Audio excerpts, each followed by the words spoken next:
365 days ago today, another Crab's Treasure launched onto PlayStation, Xbox, Switch, and Steam as it made its mark on the Souls-like genre by having a funny and whimsical story, a cute underwater world, and some unique iterations on the genre's combat formula. The game ended up being far deeper than anyone could have imagined, and its legs have carried it to an incredibly successful year. So today on Game Rant, let's look at another Crab's Treasure 365 days later. Another Crab's Treasure is a unique take on the Souls-like genre, ditching the medieval fantasy vibe for underwater cuteness and a little psychotic evil. The game opts for wacky fun over anything else, giving tons of accessibility options, unique gameplay variety, and beautiful underwater locations to explore. The game's shell system is by far one of its strongest attributes, allowing players to have an immense amount of build variety while also never committing to one playstyle. Shells all will have durability, which means that one moment you might be slinging bubbles across the arena like a carbonated wizard, and the next you're spinning across the battlefield wrapped up in a coconut shell. You never get too comfortable with one playstyle, and that's what makes the game so great. But besides that, the game has a ton of variety in its modes of play, a bevy of enemies, fun mechanics like a grappling hook, and excellently designed bosses, meaning that the player is grinning from ear to ear from the start of the game all the way to its finish. Alongside this, the underwater areas are the stuff of pure excellence, as each area bubbles with cute color and teems with life. The semi-open level structure sees you using your grappling hook to find secrets and peel back each layer of the world. This, all coupled with the excellent music, makes each space a joy to explore. All of this led to the game receiving relatively favorable reviews at launch. On OpenCritic, it received a strong 78, with 80% of reviewers recommending it, and on Steam, it received a very positive, with 94% of reviewers leaning towards the game being good.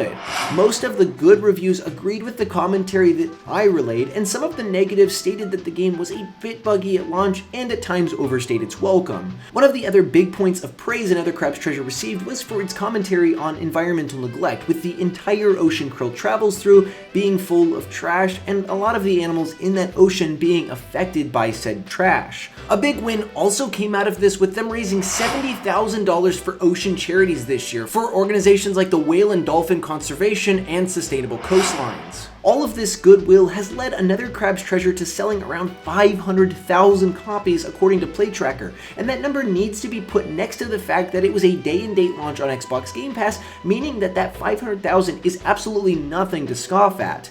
As for Game of the Year hardware, another Crab's Treasure won the award for Best Self-Publishing Indie Game at the Golden Joystick Awards. Post-launch for another Crab's Treasure has been more or less what you'd expect from a modern indie game. Most of the early updates were focused around quality of life improvements and bug fixes, and some of the more recent updates have included things like enemy AI improvement and small enhancements. The biggest change to the game came just a few days ago when another Crab's Treasure had its free Year of the Crab content drop. This included a lot of stuff.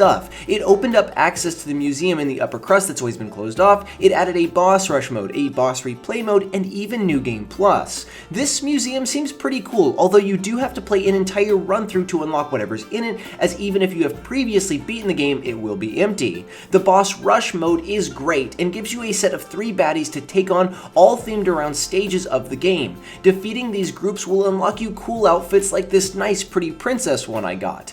The boss replay mode is exactly what you'd think, and by going up to a shell, you can replay any boss in the game, which is pretty neat. And finally, New Game Plus is by far the biggest addition, shifting enemies around, ramping up the difficulty, and giving you another reason to play the whole game again.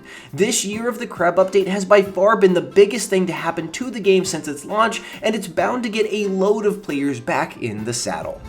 Krill, his unique friends, and this bubbly underwater world all came together perfectly to create one of the most unique games in the Souls-like genre. Its interesting shell system created an experience with an immense amount of variety, which worked in tandem with its launch on Game Pass to amass a sizable fan base, which has carried the game all the way to today.